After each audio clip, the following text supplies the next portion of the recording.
YCP వాళ్ళు రేపొద్దున మేము అధికారంలోకి వచ్చిన తర్వాత 2029 అధికారంలోకి వస్తాము. వచ్చిన తర్వాత తెలుగుదేశం కార్యకర్తలని రప్ప మనం నడుపుకుంటూ పోతాము, నామరూపాలు లేకుండా చేస్తా ఉంటున్నారు. మీరు ఏమంటారండి?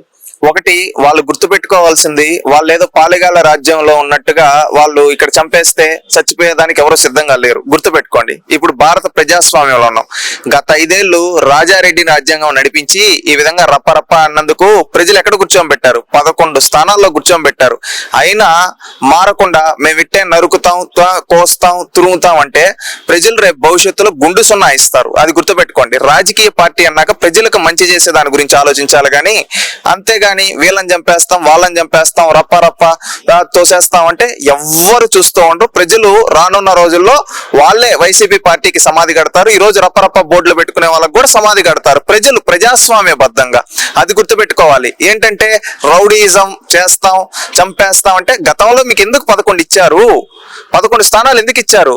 నాడు ప్రతిపక్షాలపైన అక్రమ కేసులు పెట్టినందుకు, కక్ష సాధింపు సాధించినందుకు, మాకు నీళ్లు రావటం లేదు, మాకు రేషన్ రావటం లేదన్నందుకే వాళ్ళ ఇంటికి పోయి దాడులు చేసినందుకు, అదే విధంగా నాడు నిర్మాణాత్మకంగా ప్రశ్నించే వాళ్ళపైన అక్రమ కేసులు పెట్టినందుకు మీకు 11 స్థానాలు ఇచ్చారు ప్రజలు. వీళ్ళకి ప్రతిపక్షం కూడా ఇవ్వకూడదు. వీళ్ళు ఎందుకంటే అధికారం 151 ఉండగా ఈ విధంగా చేశారంటే ప్రతిపక్షం అనేది ఇస్తే వీళ్ళు ఇంకా రెచ్చిపోతారు, అందుకని 11 ఇచ్చారు. కానీ మీరు ఇంకా రప్ప అనుకుంటూ ఉంటే రేపు ప్రజలు రప్ప మిమ్మల్ని ఎక్కడికి పంపించాలో అక్కడికి ప్రజాస్వామ్యబద్ధంగా పంపిస్తారు.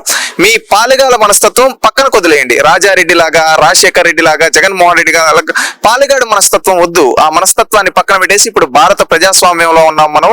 అది గుర్తుపెట్టుకొని మంచికి, అభివృద్ధికి సహకరించండి, సంక్షేమానికి సహకరించండి, సుపరిపాలనలో భాగస్వాములు అవ్వండి. అంతేగాని కక్షలు పెట్టుకుంటాం, ఇది చేస్తాం అంటే ఎవ్వరు చూస్తూ ఉండరు. ఒకటి, జగన్మోహన్ రెడ్డి నాడు అధికారంలో ఉండి నేను లోకల్ బడీలో నామినేషన్లు కూడా అయిపోయిందంటే తొడగొట్టెళ్ళి నామినేషన్ వేశారు. పెద్దిరెడ్డి ఉండే లాంటి నియోజకవర్గాల్లో అలాంటి కార్యకర్తలు, నికార్సైన కార్యకర్తలు ఉన్నారు తెలుగుదేశం పార్టీలో. గుర్తుపెట్టుకోండి.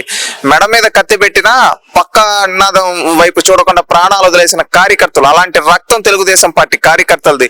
గుర్తుపెట్టుకోండి. నిజంగా తెలుగుదేశం పార్టీ కార్యకర్తలు మీలాగా ఆలోచిస్తే మీలో ఒక్కరు కూడా మిగలరు. కానీ తెలుగుదేశం పార్టీ ఏంటంటే అభివృద్ధి, సంక్షేమం, సంస్కరణలు, సుపరిపాలన అనే ఒక లక్ష్యంతో, క్రమశిక్షణ అనే ఒక సిద్ధాంతాలతో ముందుకెళ్తూ ఉంది. అది గుర్తుపెట్టుకోండి. ఎందుకంటే ఈ రోజు చంద్రబాబు నాయుడు గారు తీసుకొని వచ్చే కంపెనీల వల్ల వైసీపీ వాడికి మంచి జరుగుతుంది, జనసేన వాళ్ళకి మంచి జరుగుతుంది, టీడీపీ వాళ్ళకి మంచి జరుగుతుంది, అందరికీ మంచి జరుగుతుంది ఉద్యోగాలు వస్తే. అదే విధంగా అభివృద్ధి జరిగితే ఈ అభివృద్ధి ఫలాలు కుల మత ప్రాంతాలకు అతీతంగా ప్రతి ఒక్కరూ అనుభవిస్తారు. అది గుర్తుపెట్టుకోండి. అందుకని అభివృద్ధికి సహకరించండి. అంతేగాని జగన్మోహన్ రెడ్డి గారి లాగా పాలెగాడి మనస్తత్వంతో ఉంటే మీరు నష్టపోతారు, మీ కుటుంబాలు నష్టపోతాయి. ఎందుకంటే ఈ రోజు రప్ప అని వస్తారు, రేపు వీళ్ళని పిలిచి నోటీసులు ఇచ్చి ఏంటి ఇప్పుడు అది law and order issue create చేస్తున్నారు మీరు. ఎందుకంటే ఒకరిని చంపేస్తామంటే లా అండ్ ఆర్డర్ ఒప్పుకోదు. ఎందుకు చంపేస్తారా సమాధానం చెప్పు అంటే మీరు కోర్టుల చుట్టూ జీవితాలు తిరుక్కోవాల్సి వస్తుంది. అందుకని దయచేసి ఇలాంటి రప్ప మాటలొద్దు. నిర్మాణాత్మకంగా ఏమైనా అభివృద్ధి పరంగా సూచనలు ఉంటే, సంక్షేమ పరంగా సూచనలు ఉంటే, సంస్కరణల పరంగా సూచనలు ఉంటే చేయండి. ప్రభుత్వం తీసుకుంటుంది, దానికి చంద్రబాబు నాయుడు గారు కూడా సహకరిస్తారు. మీకు తెలిసిన ఏమన్నా కంపెనీలు ఉంటే పెట్టుబడులు పెట్టేదానికి వస్తాయా?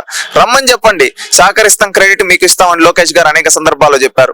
ఈ విధంగా ఏంటంటే రాష్ట్రం బాగుండాలి, అది కోరుకోవాలి. కానీ రప్ప చంపేస్తాం, తోసేస్తాం, కోసేస్తాం అంటే ప్రజలు తిరగబడి మిమ్మల్ని కోసేస్తే రేపు మీ గురించి మాట్లాడేవాడు కూడా ఉండడు. అది గుర్తుపెట్టుకోవాలి. దయచేసి ఇలాంటి ఫ్యాక్షనిజం మనస్తత్వాన్ని వదిలేయండి, మంచి మనస్తత్వం తెచ్చుకోండి అని చెప్పి వైసీపీ నాయకులకు సూచిస్తున్నాం.